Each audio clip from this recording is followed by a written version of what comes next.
it's a privilege to sort of represent the current council here today. I have 4 wonderful children. My son is a former, if there's such a thing, United States Marine.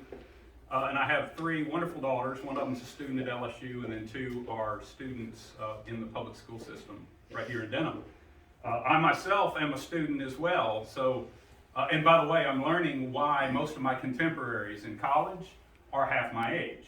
It's a lot of work. I'm currently working on my postgraduate degree at New Orleans Baptist Theological Seminary. So that's been an experience for me for sure. I love quotes. Churchill said once that America's government is the worst form of government ever created by man, except for all the rest. And I think that's a great way to put it.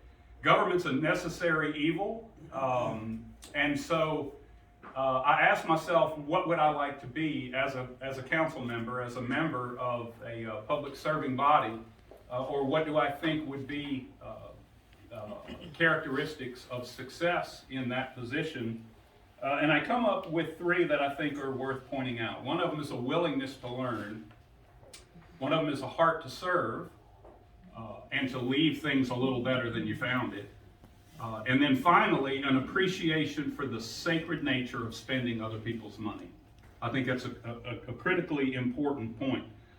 So to that end, I was trying to think of one interesting thing about being an incumbent is it's difficult to stand here and tell you all the things I would like to do. The response from the electorate when somebody in office says, I would like to do this, should be, you've been there, why didn't you do it, right? So I just kind of think of a couple of things that I think are critical that have been real high impact things for us in my tenure. And the first thing that comes to mind is Bass Pro Shops. I was privileged to serve from the ground level on that. I remember meeting in Senate chambers in the bowels of the state capitol with various leaders when we were first working on the funding mechanism for that. And I've been privileged to serve as the chair of the Economic Development District all the way through that project. And as you well know, we just made the final payment on it, which means the building is owned free and clear, free of any bonded indebtedness, and Bass Pro Shops is, it's an example, that's an example of everything right with government. It was a public-private venture, and I was privileged to be a part of it. Another thing that I have to give the mayor credit for, and this council, is the new city hall. We, if you notice, repurposed what was due to be probably a dilapidated building in the center of everything into a really nice, effective vehicle through which we could run the city. I use like Walker as an example, and I don't mean that as an indictment of them, but they spent about $6 million on their new facility after the flood. We spent about $1.5 million and repurposed something right in the center, and it's really become, in lieu of what it could have been, it's a pretty attractive little success story. So, as for my philosophy for government, and I'll draw this to a close, their experience, I think, is important, but I think it's often overrated in public service. I have experience in engineering projects with the chemical industry. I've never been asked to do that in the city. I've run small businesses. I've succeeded and I've failed at small business, and I would submit that failure in many ways is more valuable than the success. But I have small business experience, so administrative through my church, leadership in business, engineering, even real estate. But I think a general philosophy is worth pointing out. And mine would park somewhere between Henry David Thoreau, who said the government that governs best governs least, and the Apostle Paul, who in Romans 13 said that government should be for the good, should oppose evil, and that those in positions should be men and women of God. So privileged to do that, privileged to serve. I've been told I need to wrap up, and I will do that. But again, I just want to thank you for your time. And I could probably go on a whole lot longer. I know, that's why we're doing this. If you're expecting a great public speaker, I want to apologize in advance. My name's Jim Gilbert. I'm running for Denham Springs City Council. And one of the things I can tell you is I love this community. I love people. I love my family. I have my beautiful wife here. We have 2 sons, 2 daughters, 2 daughter-in-laws, and a grandbaby. We're hoping to get 2 of those, so we'll have pairs of everything, right? One of the things that has always been dear to me is serving people. I spent 13 years as a volunteer firefighter in this community. Came back and did 3 more years on the Board of Commissioners, and was asked to be chairman of that board, and that's how I met my beautiful wife, and that's one of the blessings that came out. In fact, sometimes dealing with very, very, what's what I'm looking for, emotional, passionate people, you know, sometimes it can be a challenge. I think we did some great things, but I can tell you she's by far the best thing that came out of that. I have 36 years in the petrochemical industry. I've worked at Dow for 13 years. I've been with ExxonMobil for 21. Problem solving is one of the things that I've done my entire career. Also mentoring people. I have a passion for helping people and growing, and I like new challenges. A friend of mine said something a while back that, and I guess it's been about 15 years ago, that I've never really forgotten. And I said, what is wrong with this country? And he said, apathy, Jim. He said, one of the biggest problems we have in this country is apathy. No one will ever accuse me of that. I have a passion for community service. I have a passion for people. And people ask me, why at 56 years old are you just now trying to get into government? And I said, well, what is government, right? It's a public servant. I hate being called a politician. I'm not a politician. I want to be a public servant. And if you go back and you look at my past, between I did 7 years in youth and men's ministry, 13 years of the fire service, again, like I said before. I've served people in my current capacity. One of the things I'm doing is heading up a training program to develop electrical people. I looked around, I saw a need, and myself and another guy have worked on trying to develop ExxonMobil midstream to be able to meet the challenges of tomorrow. I love seeing needs. I love meeting them. So I can tell you one thing. If you'll elect me, I'll do my best. I'll give it 100%. Between the fire service and industry, solving problems is all I've ever done. That and loving people. So, like I said at the Republican Women's Conference, luncheon, I'm going to ask for 3 things. I'm not an incumbent. This is the first time I've run for office, so I'm just now getting out there. I'm finding out how difficult it is to really get out and speak to everyone. I thought people would just be flocking to my Facebook page and just flocking to my website, and I'm finding out that's not true. So I'm going door to door, and if there's orthopedic in the house, I could use some injections on my knees. I'm struggling, you know. But anyway, I'm going to close with saying I'm going to ask for 3 things. I'm going to ask you to help me get my name out. If you believe in me, help me. I'm going to ask for your vote. And I'm going to ask that if I don't do what I say I'm going to do in 4 years, please come fire me and anyone else who's not doing it as well. So thank you for your time.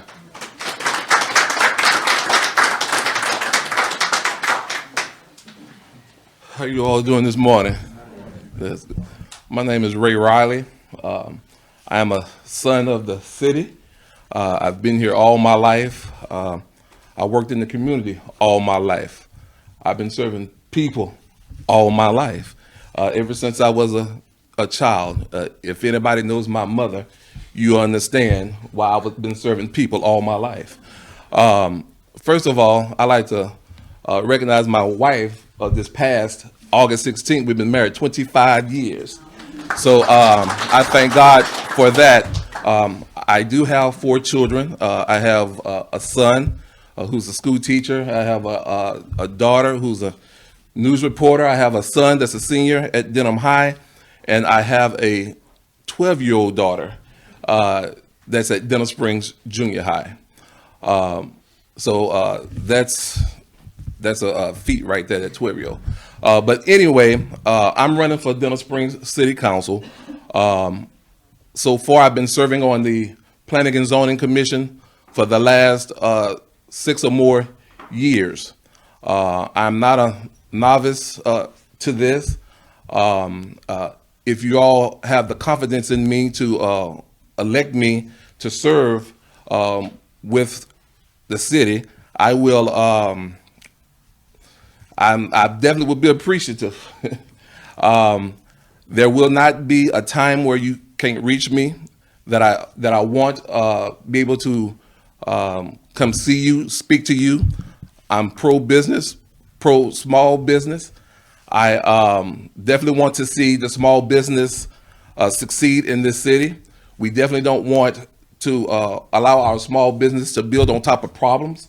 So therefore, we need to try to help with the infrastructure that's going on right now. And not only that, the roads that we have in the communities, the city roads, we need to try to help with those as well. So I know if God allows me to serve the city, it won't be easy. I will have a lot of questions, and I will count on people like Mr. Poole and those who have been there and done that, including the mayor. So far, the council has been doing a great job, and I want to add to that greatness for this city. And I just thank you. Please vote for me on November 8th. Ray Riley, number 82 on your ballot. Thank you. You got 20 more seconds if you. I can take that. We'll turn it into 5 minutes. And I can tell you, I am a associate minister at First Church of God in Christ. I've been preaching for probably about 10 years now, and that is my first duty and my first job. Then everything else comes after. Well said. Thank you, guys. And look, I've said this. We've hosted some debate. Well, really not a debate, but forums for different candidates that are running. And I've said this each time, but it applies here too, and it applies to you, the mayor. It's not easy. It is not for the faint of heart running for a public office. So we want to thank you guys for your willingness to be public servants and for what you do. So again, let's thank them.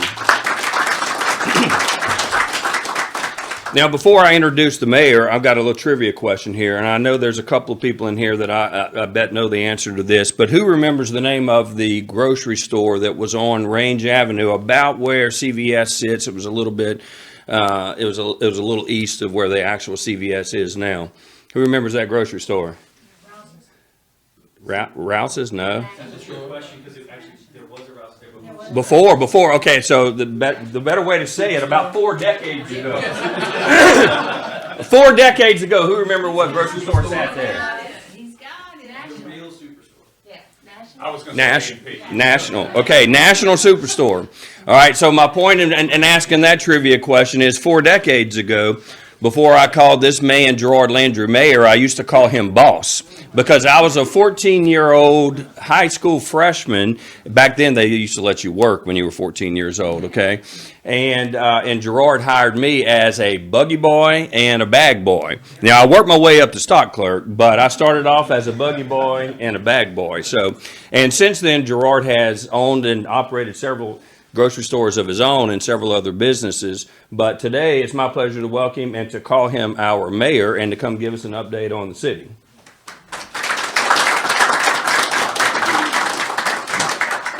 Now, afterwards, we can have a little separate meeting, and I'll tell you all the stories I have about him, okay? Because there's quite a few. And his daddy, his daddy used to call on me because his daddy used to sell bread. That's how I got the job. That's how he got the job. Because, can you please help my son go to work? I can't get him a job anyway. I said, okay, I feel sorry for him. Well, good morning. It's so glad to see you guys this morning. And the first thing I'm going to say is thank you for giving me the opportunity to serve you guys for the last 8 years. It has been difficult at times, but very, very rewarding. So, that being said, something that Jim said, I don't have an opponent this year. And gosh, man, I can tell you, that feels wonderful. But who feels better than that is my niece, because now you know how difficult it is to walk the streets of this city and dodge potholes. But I mean, that's my fault as well, right? Well, the flood was my fault, and all the traffic is my fault. But that's okay. We have big shoulders, huh, Robert? We can fix it. So again, thank you for your support over the years, and I'm committed to another 4-year term, exactly 4 years, 2 months, 14 days, 22 hours, 36 minutes, and 27 seconds. And I'm not doing that as a countdown, but this is how much time I have left to accomplish what I have in the pipe already. So I'm forcing myself to try to get these things done before this term ends. And if I'm able to do a 4th term, then we'll see. There's no term limits. There's Marion limits. She's the one that controls whether or not I run again. Honesty is true, right? It takes a real man to admit that. But it's true. And look, we're all in this together. And we all have our priorities right. God, family, and then work. And if you have any of those three out of line, your life's upside down.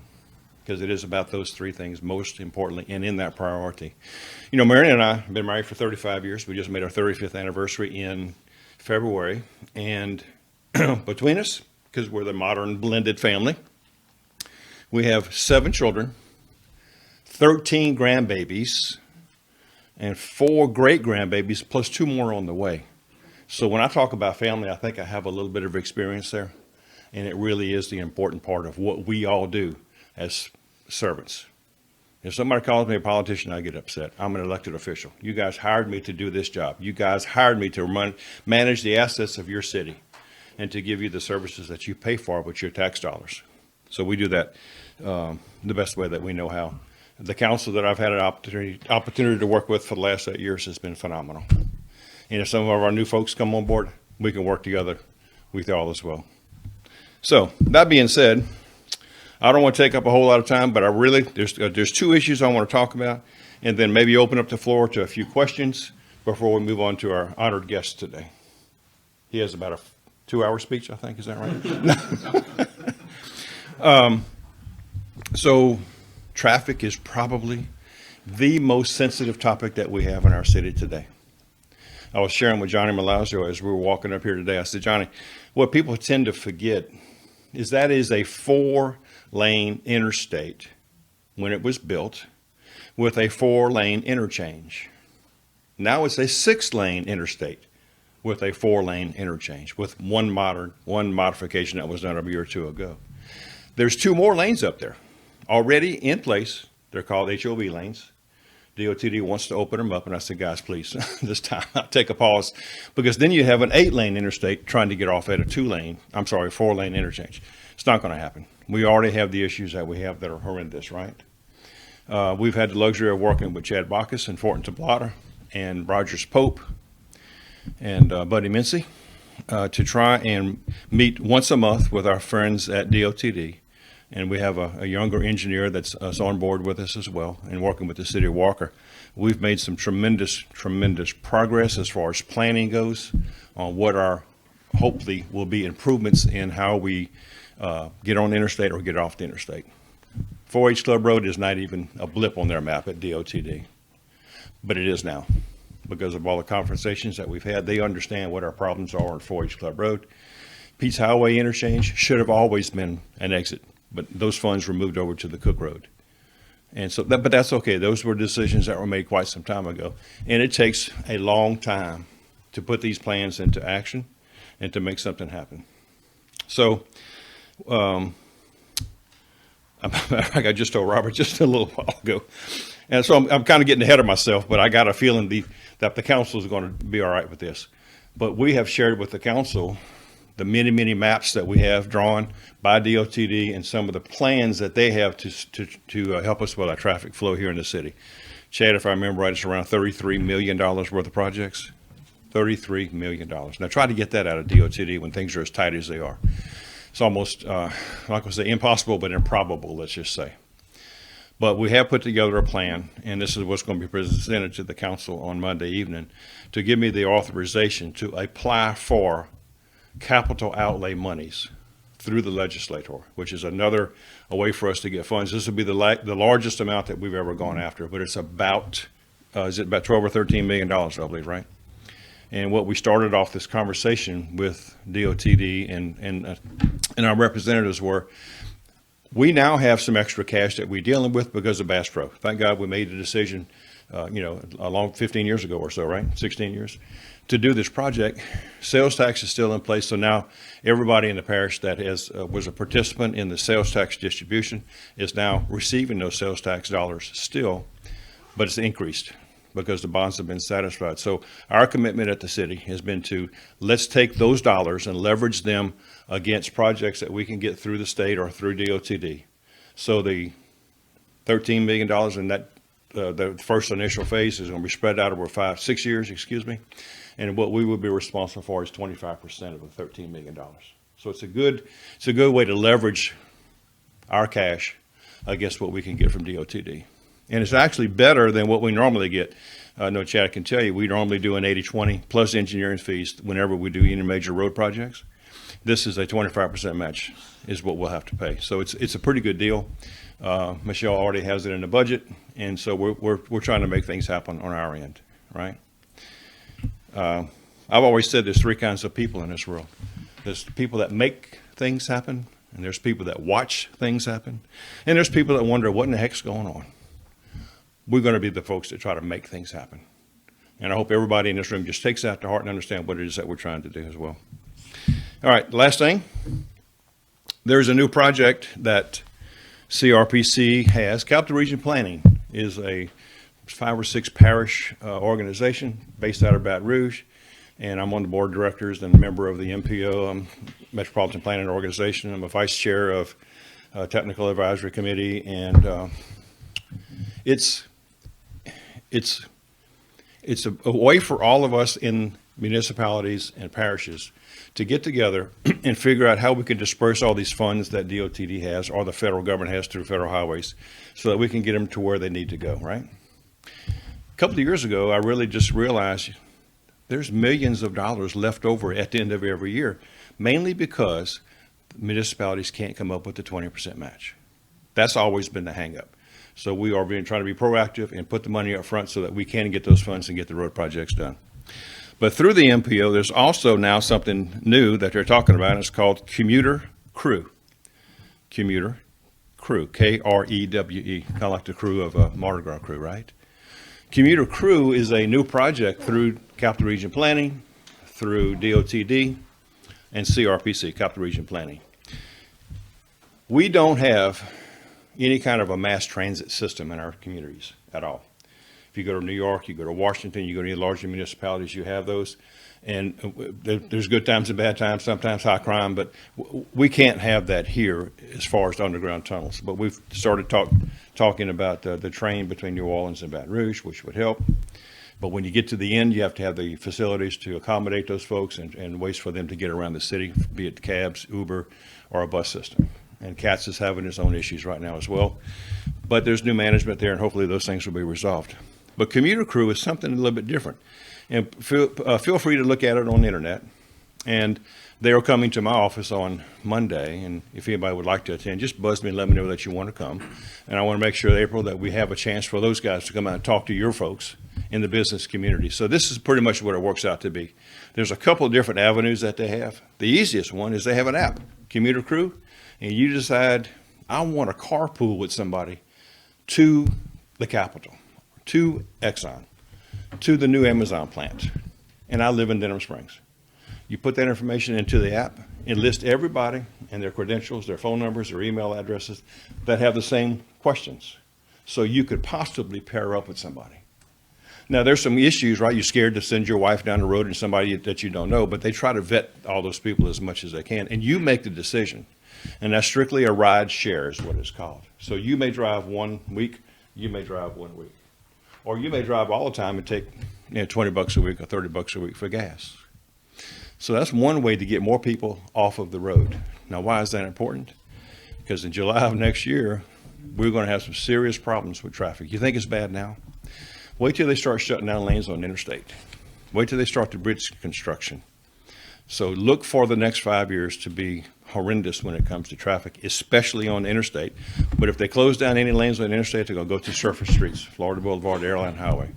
So the whole idea behind all this thing with Commuter Crew is to lessen the amount of cars on the road so people can get together. And of course, there's always the benefit of reduced emissions and that sort of thing. But it's really about trying to get more people to work and back home safely and in a timely manner. Don't be surprised if you see work at home come back again when this hits the peak, like we had during COVID, so that we can get people off of the road. So carpooling was one. Number two, they have van pools. A van pool would be this. They would say, Jim, we will rent you a van through Enterprise, that's the corporate partner, and it's going to cost you $1,500 a month, let's say, for the van and for the fuel and for the insurance. But you're going to be the driver. So your portion of this whole job is to drive it every day and every evening.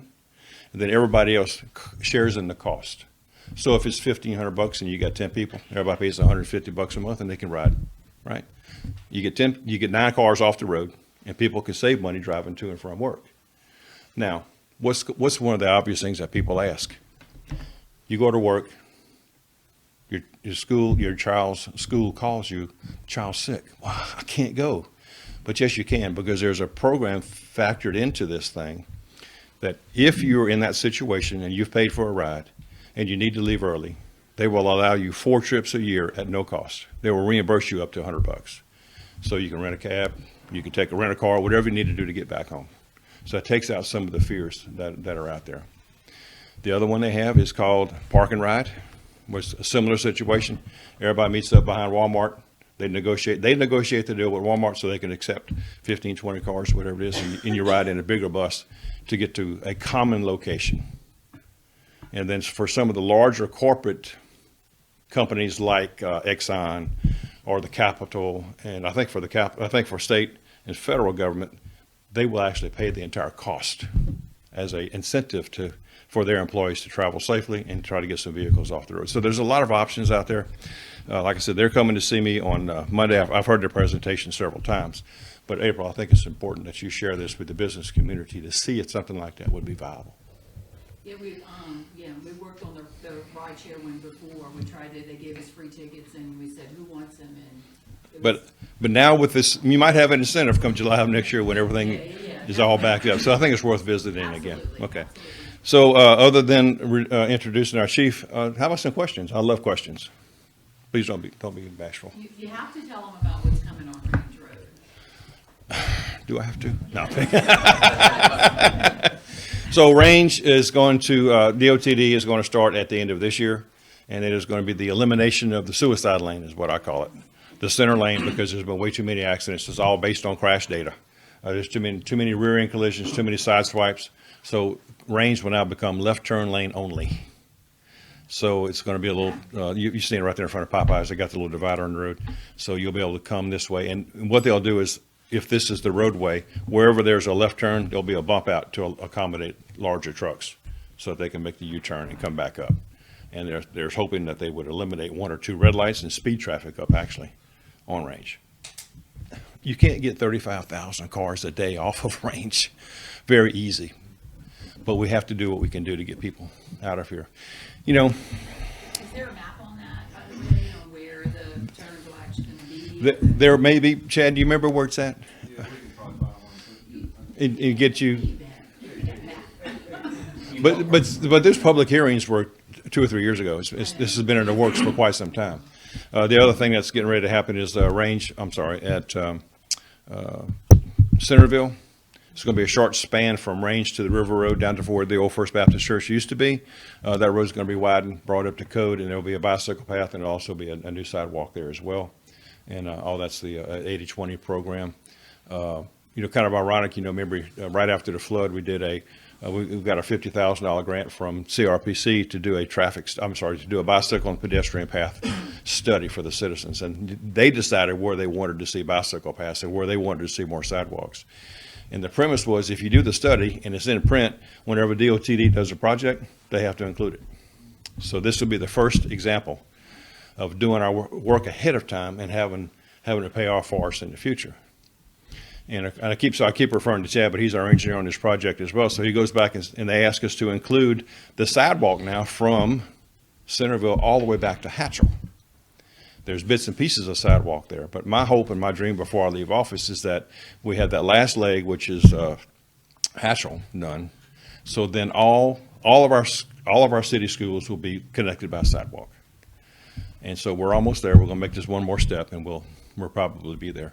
I know Jimmy Durbin had started the one on Hatchell, but it kind of fell apart because it was federal highway monies, and they used DOTD guidelines, and the two don't match. I know it's crazy, but that's the world that we live in. So we've had to go back and try to figure out how we can navigate that. So we're going to do that. It's going to cost us a few bucks, but nothing that's outrageous. Yes. Is there any more talk about the Juven Road extension to divert some of Range Avenue traffic to do a loop. Yeah, I'm glad you brought that up. So that is one of the projects that we're talking about at the council meeting on Monday night. It's two projects in particular. One is going to be so you have Cook Road coming out the back of the mall, and it's going to have a roundabout or some sort of I think it's going to be a roundabout at Pete's Highway. Our plan is to take it from there to Range. So we're going to call it Demco Drive. And it'll be 4-lane curb and gutter, sidewalk and bicycle path and the whole 9 yards. And it's going to open up the whole area to east-west traffic. It's also going more commercial development for us to have, which is what we really need, right? We don't have enough office buildings. We need some more retail. We need I think it's going to be great for the city to do that. The second piece of that is what they're going to call it, is going to be the connector road, which is going to go from the new Demco Drive to Rushing Road, about where the fireworks stand is. And if you saw the entire layout of how this whole thing is supposed to work, that's the two major pieces that had to happen before we could address the interchange at that Range. So there's a lot of work that's going into this. There's a lot of money that's going to be spent, and we just have to do the best that we can to make sure everybody's educated, make sure we warn everybody, hey, it's coming, but it's just going to take us a little while to get there. Timeline on some of these things. Demco Road, if I remember, is 6 years. Yeah, probably not quite that long. You got right away. So, you have to buy the right of way, you have to draw the plans.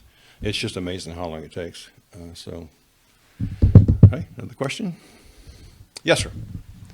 Mayor Landry, can you give us an update on drainage in the city of Denham? All right, so the biggest thing that's going to impact us is the de-snagging of the Amite River. All of our water goes to the Amite River. It ultimately starts off on this side of Range. It goes directly to the river. On the other side of Range, it goes to Grace Creek. But when Grace Creek follows, it goes all the way down 4H Club Road, and it dumps into the Amite River right about the bridge in Port Vincent. So that's the two major things. Gravity Drainage does a great job with maintaining Grace Creek. And now the parish, in cooperation with EBR, is going to de-snag, and they're not going to dredge it. They're going to de-snag the Amite River so that we have improved water flow there. And then, as Robert can tell you, we've dedicated about $100,000 extra per year to work on internal ditches and culverts and that sort of thing. Our biggest problem, like everybody else, is trying to find help. And we're not that short. I mean, I just did this thing for the for the chamber the other day. Right now, I just need one police officer, one fireman, one guy in the sewer plant, one guy in the street department, and one part-time maintenance guy that we're looking for. And to do this drainage thing, I need about 3 more. But it's just hard to find people today that want to do that. And then the market's very competitive for everybody that's out there, right? But we have not forgot about it. It's definitely a priority. And thank goodness we have a great cooperative endeavor agreement with Gravity Drainage District 1. Wesley Kennebrew and his guys do a great job. And if we get into a jam and need something done right away, they'll call us, and vice versa. If we can go help them do one, we will. Sure. Yes, sir. Yeah, you had mentioned the creek extendable between Range and River Road, the bicycle path. You and I had talked about the old First Baptist Church, and I know that there was some discussions about maybe a sale of that thing, getting rid of it. Where do we stand on that? So the Louisiana Watershed Initiative is a program that put together by the governor, and that allowed us to address severe repetitive loss properties. Now, not individual properties, but sections of town. And we identified River Road to the river, Spring Park to the railroad track. It's 107 lots. And the first time that I met with them, Rick Foster and I brought our Denham Strong plan that we did 5 years ago after the flood. And we talked about trying to develop the Spring Park, bring it back to the glory days of what it should look like, not what it looks like today. And so whenever they came to see us and they said, we're going to give you $3 million. Well, again, y'all remember we did those public hearings. We had about 400 or 500 citizens show up for these public hearings to give us input on what they wanted to do. And that is the Denham Strong plan. I brought the plan with me. I set it out on the hood of my truck, and I started flipping through the pages, and I said, look, this is what I'd like to do here. This is what I'd like to do here. And then the lady said, let me get back to you in about a week. And well, she came back with, well, I have $10 million now because you have a plan. So who thought about that, right? We were told under the framework of the National Disaster Recovery Framework, put together a plan, get your input from your citizens so that you have a plan that you can follow. You may have hired me to drive the bus, But y'all have to be the GPS. That's the way I like to use that story. It's not Gerard Landry's plan. It's your plan. So when they saw the plan, they came back with $10 million. Then they redrew their lines and included First Baptist Church. So now it looks like we are literally months away from that thing probably going away. The church is happy because they're going to get a few dollars. We're happy because they're going to tear it down, and we'll be able to do something with it. Now, again, you work the system the best way that you can. So when the building is gone, we can do several things. You can make it, in LSU, we reached out to LSU architecture students, and they came out and redrew downtown for us. They gave us all kinds of suggestions of what you could or couldn't do, right? Well, one of the things they talked about at First Baptist Church location, why don't you put an amphitheater? You can have outdoor concerts and that sort of thing, right? Maybe put a skateboard park where kids can go out there and do their thing. Well, when I was talking to one of the ladies from the feds about this project, she said, well, you know what?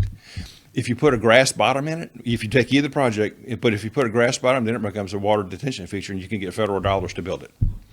Okay, so here we are, right? So you never know where it's going to come from, but you just have to keep pushing and asking.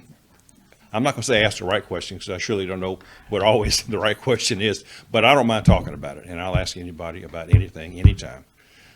I've worked with FEMA on trying to help other municipalities with disaster recovery. Because of the recovery that we've had since the flood, because of our Denham Strong Plan in particular, we have been recognized nationally in FEMA world about how good our recovery has been. It hasn't been perfect to me, but we know we've made some progress. And I'm not trying to be boastful, but you know what? When they call me and ask me to go to, I've been to Houston, I've been to Beaumont, Mandeville, Covington, Thibodaux, Gray. And now that some lady called, she wanted me to go up to Nebraska. And it was 11 degrees. And I said, nah, I don't think I can do that. But I still have a job to do, which is to serve our citizens. But if I can go help somebody for one day, I surely don't mind in trying to spread that information and motivation, because that's really what my cup of tea is. I don't know all the FEMA guidelines. I don't know all the things, but I know enough to be dangerous. I know enough that I have to hire people to do that for us. That's why we have consultants that do a lot of that work for us, Thompson Consulting, and they do a wonderful job for us. And so, you know, my job is to go out there and talk to the electeds, tell the electeds what we did, how we did it, and to try to motivate them to stay in touch with their citizens and have those public hearings and always be accessible. You know, I think I've given out 10,000 business cards since I've been in office, okay? Because I want people to know that they can call me if you need a card. But it's, you know, it's very important that we stay in touch and we're always accessible. Every single day I get phone calls, and every single day I return every one before I leave. If I don't get you, I'll wrinkle a note, left message, missed call, and that way I'll start again tomorrow with those. But that's what makes the difference here in Denham Springs for all of us, okay? And I'm proud of all of our staff. We have 170 people that I'm extremely, extremely supportive of and proud of. They all know what they're supposed to do. And we all have the same mindset to serve our people the best way that we know how. So, all right. Okay. So here in, you know, we have we had an old wore out police chief, Shannon Womack, decided to retire. And I'm being sarcastic, but you know what? That young man was able to retire at 53 years old. Isn't that great? And I can show you the pictures of his new sailboat. Him and his wife are out there sailing in the Caribbean right now. But that was his passion. That's what he wanted to do.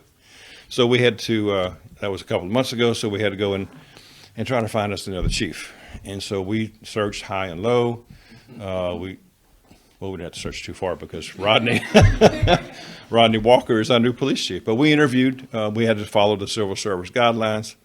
Have a civil service test, get all the scores back, and bring those people in. We brought them all in and talked to every single one of them because I wanted to make sure that we had the best person, the best fit for the city of Denham Springs.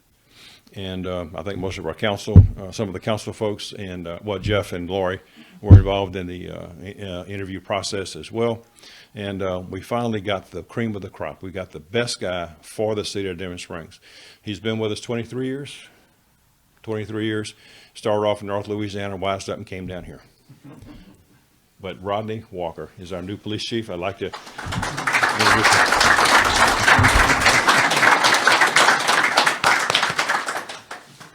Well, it's hard to follow that guy. He's a great public speaker, obviously. and he can just roll things off his brain. I'm not that guy, but I try. It's funny. He said I'm from North Louisiana. I am from extreme Northwest Louisiana, but most of my life, my upbringing was spent here in Livingston Parish, mainly in Walker, north of Walker. Went to Walker High School, graduated from Walker High School. I do still call Northwest Louisiana home, but I don't get up there very often. So if I say if you can have a second home, this is about the best I can do. So real proud to call Livingston Parish my home now for 42 years, something like that. So 44 years old, 45 is quickly approaching. Got a beautiful wife, 2 kids, one of which is a school teacher in Arcadia, Louisiana, near Ruston, and 11-year-old son.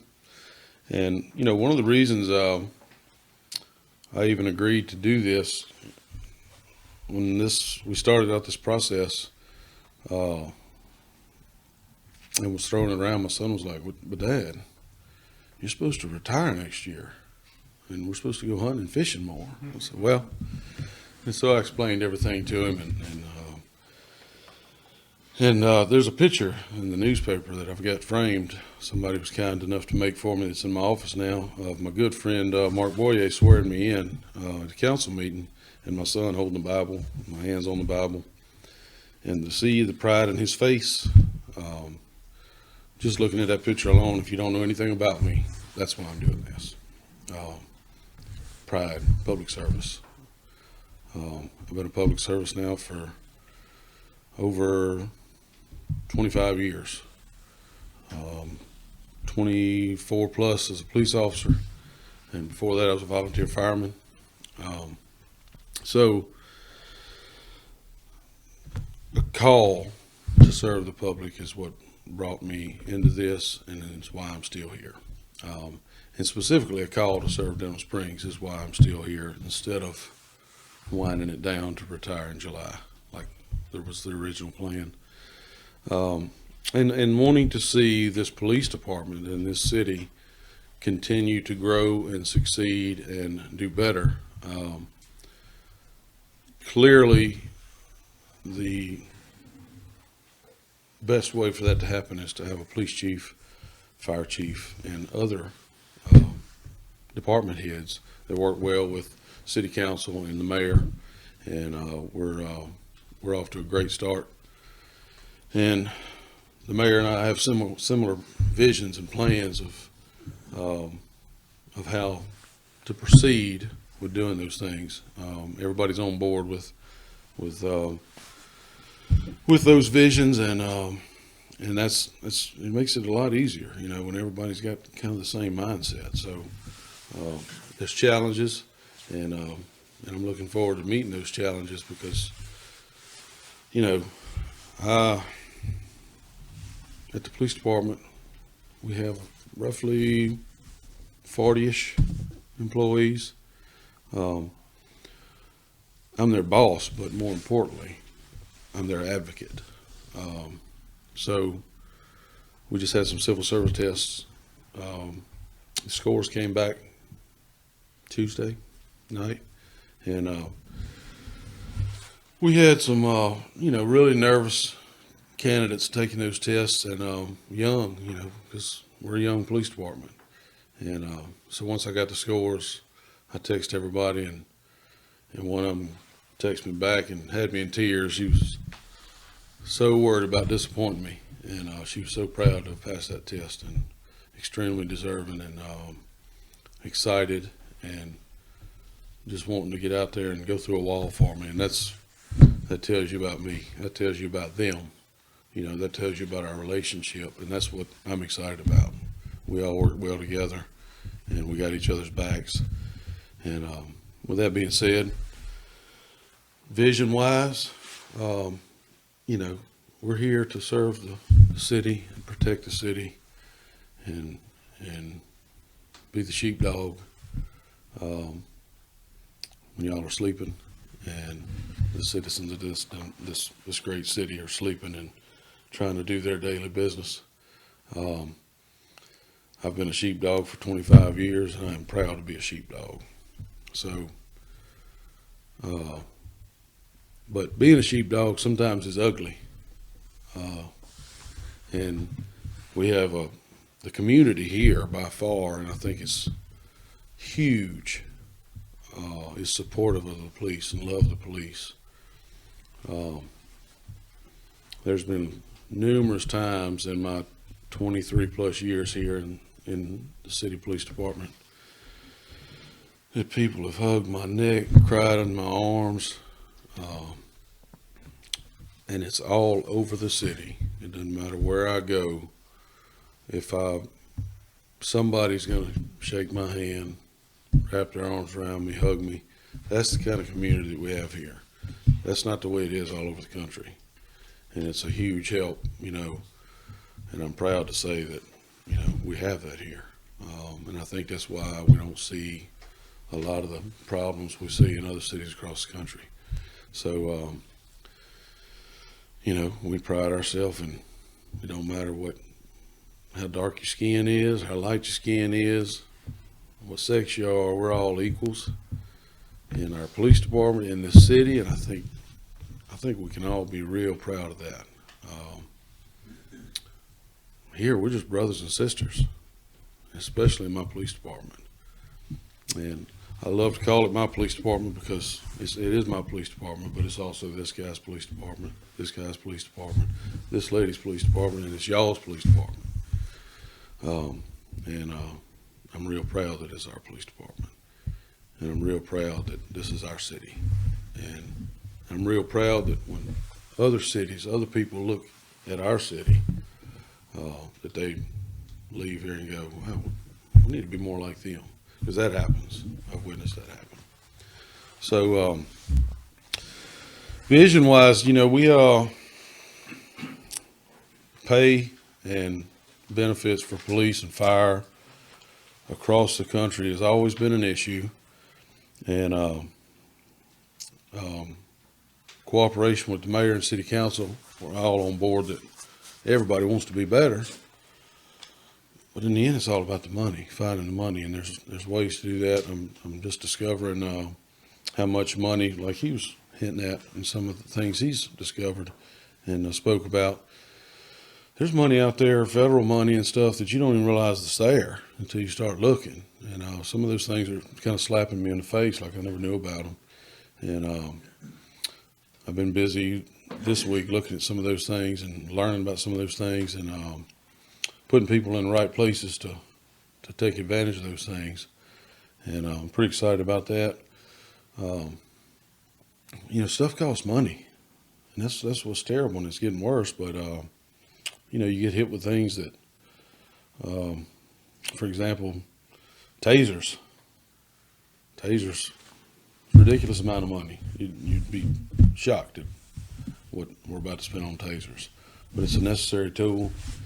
And finding the ways to get and take care of those needs is really more of my job now than being a cop. It's a big difference, but that's the things I'm excited to get done. Got a partnership. I say partnership. Friends of Denham Springs Police, a nonprofit that has stepped up again as they did some years ago and wanted to raise money for things that we need, stuff that it's outdated, specifically body armor, and lots of other simple things, but the main focus is body armor. And they've started raising money already to replace expired body armor and inferior body armor, and that's exciting. I'm excited to have them doing that, and I think they've raised now pushing probably $5,000. Goal to raise $35,000 roughly. So real excited about that because monies in my budget that I can use elsewhere, you know, things you just never know about. But just taking care of people, taking care of our people, our policemen, making things better for them, making things better for the city. That's the ultimate goal. And making it safer to do our jobs and to deal with the stuff we have to deal with on a daily basis. That's what burns me at night when I'm away from the office, but still working. So, yes. I do have a question. So I always ask on behalf of business and individuals, excuse me, so what can people do to prevent themselves? We hear that the biggest crime is burglary, robbery, those kind of things. So what's the biggest thing people can do to prevent themselves and their businesses from being victims? How can they do their job? So, robbery is not such a big thing in the city, luckily. Burglary is, though. Burglary is our biggest animal here, I would say, which is a lot better animal to have if you're going to have animals running loose. Burglary, and most of it, believe it or not, and you can pass this on to your family, friends, and counterparts, burglary, most of it is preventable by just simply locking your doors and taking things out of view. Now, with that being said, it doesn't make it right, but most times burglars are looking for something easy. They don't want to smash in a window. They just want to walk around grabbing door handles. And this is a recurring problem. And every time we have a rash of them, we preach it. But people start slipping and they forget. You'd be surprised at how many people leave their firearm in their vehicle. It's amazing to me. And and then they leave their car unlocked. So lock your vehicles, lock your homes, and alarm systems. But my favorite, I spent the last 5 years in detectives. My favorite is video surveillance. There is home video surveillance systems that are very reasonable, and you don't even have to run wires. My system's rechargeable, and it goes to your phone. You get a notification on your phone. It's huge, and the quality is better than some of these big businesses in our city. The quality of the video.